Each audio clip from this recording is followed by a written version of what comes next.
इथं एक वाटी रवा घेतलेला आहे मी। आता हा आपण भाजून घेऊया। गॅस सुरू करते।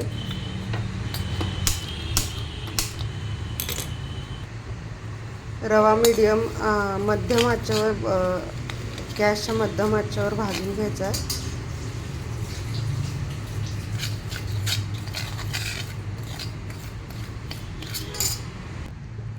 रवा लालसर भाजायचा नाही मैत्रिणींनो, वास यायला लागला की गॅस बंद करून घ्यायचा रव्याचा।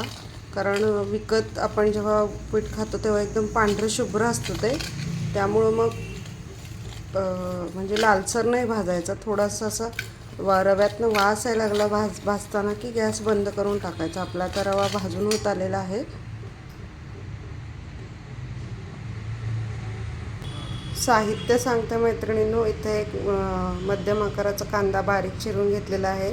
अर्धा चमचा उडदाची डाळ घेतलेली आहे। कढीपत्ता, हिरव्या मिरच्या 3 घेतलेल्या आहेत चिरून मोठ्या, आणि कोथिंबीर आणि जिरं, मोहरी, हिंग ते तर आपल्याला लागतंच। आता इथं मी कढई तापत ठेवलेली आहे। दीड पळी तेल घातलेलं आहे। ह्याच्यामध्ये आपण 1 चमचा मोहरी घालूयात। मोहरी तडतडली की जिरं घालूयात।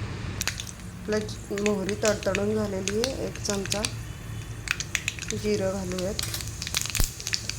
ह्याच्यामध्ये कढीपत्ता घालूयात।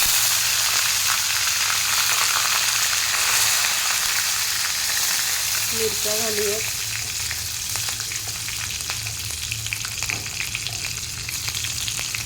उडदाची डाळ,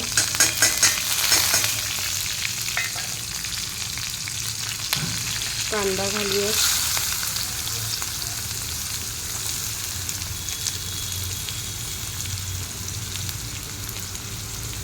तर हे छान मिक्स करून घेऊयात। एक अर्धा चमचा छोटा चमचा मीठ घालूयात, म्हणजे कांदा लगेच मऊ पडतो। आणि मिक्स करून घेऊयात।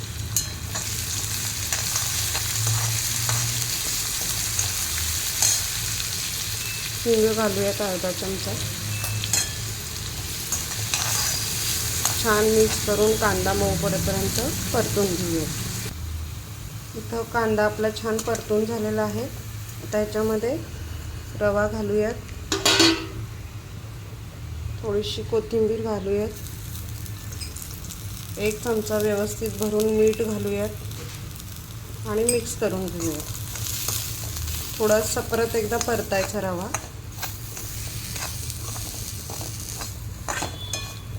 आता याच्यामध्ये 1 ग्लास पाणी घालूयात।